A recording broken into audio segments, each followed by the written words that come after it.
ठीक सामने हम इस समय खड़े हैं और बीएचयू में आंदोलन लगातार होते रहते थे, बीच में कुछ थमा था, लेकिन फिर से एक आंदोलन चल रहा है।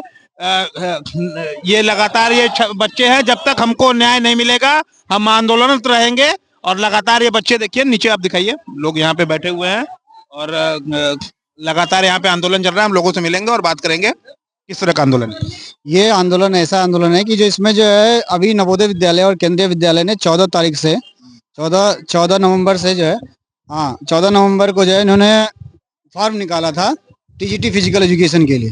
तो इसमें क्या था, केवीएस ने स्पष्ट रूप से क्लियर कर दिया था कि जो bachelor degree in any stream with at least 1 year BPEd और 2 ईयर बीपीएड वैलिड है।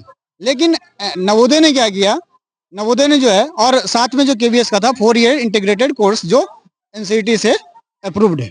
लेकिन दूसरा क्या हुआ, जो नवोदय विद्यालय ने, जो कि वैकेंसी दोनों सेम ही थी, मतलब दोनों का एक ही कंबाइन एग्जाम होना, जैसे सीयूईटी होता है सारे यूनिवर्सिटीज के लिए, उस तरीके से टीचर एलिजिबिलिटी के लिए सेंट्रल टीचर मतलब एग्जाम एक कंडक्ट कराई गई।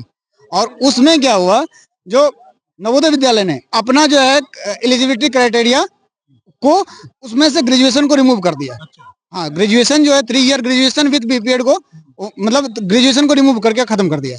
और तो बच्चों की यही डिमांड है कि जो 3 ईयर ग्रेजुएशन करके जो 2 साल का बीपीएड किया वो उनको वैलिड किया जाए, क्योंकि वो अपने और दूसरा चीज इसने डाल दिया कि क्या कहते हैं, फिजिकल एजुकेशन कंपलसरी, अगर यदि ग्रेजुएशन कर रहा है तो उसमें एक सब्जेक्ट फिजिकल एजुकेशन कंपलसरी डाल करके उसने डाल दिया।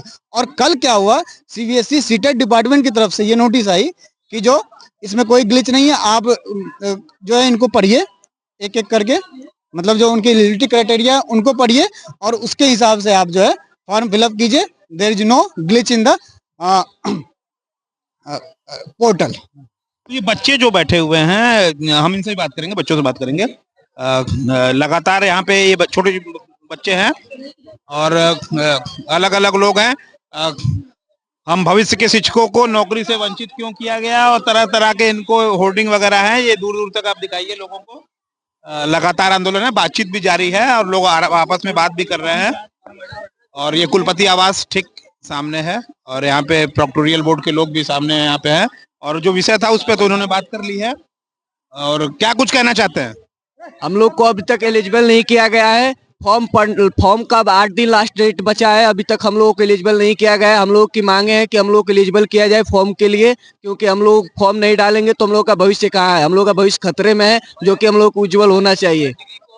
और डिग्री को एलिजिबल नहीं किया जा रहा है, तो यही मांगे है कि हम लोग को एलिजिबल किया जाए कि हम फॉर्म डाल सके। तो ये एलिजिबिलिटी को लेकर के यहाँ पे हंगामा मचा हुआ है, काफी समय से यहाँ पे बच्चे हैं, कुछ छात्राएं भी हैं उधर, उनसे भी हम बात करेंगे और जानेंगे क्या कारण है कि आप लोगों को वंचित किया जाए।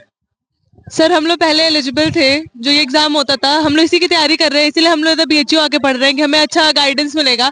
पर सर जब हम यहाँ आ गए तो हमें एलिजिबल ही नहीं किया गया है, तो इसलिए हम यहाँ बैठे कि वाइस चांसलर इतने बड़े उस पे हैं बीएचयू में, तो वो हमारे लिए कुछ कर रहे हो, हमें एलिजिबल कर रहे हैं। क्यों एलिजिबल नहीं किया जाए? सर वो तो उनका एनसीटी रूल और गाइडलाइन निकालता, तो सर जैसे वो किया है कि अब क्यों इस बार नहीं किया यही हमें नहीं पता है। पर हम सर सिर्फ प्रोटेस्ट कर सकते कि हमें एलिजिबल कर दें, क्योंकि एक एमआरएस का आया था उसमें भी हमें नहीं एलिजिबल किया गया था, उसका लास्ट डेट चला गया। तो सर अब यही बचा है हमारे पास, केवीएस इन्वेस्ट, हमारे पास ये भी चला जाएगा तो हमारा कुछ नहीं है बीपेड एमपेड करने। इनके तरह तरह के मुद्दे हैं। धन्यवाद।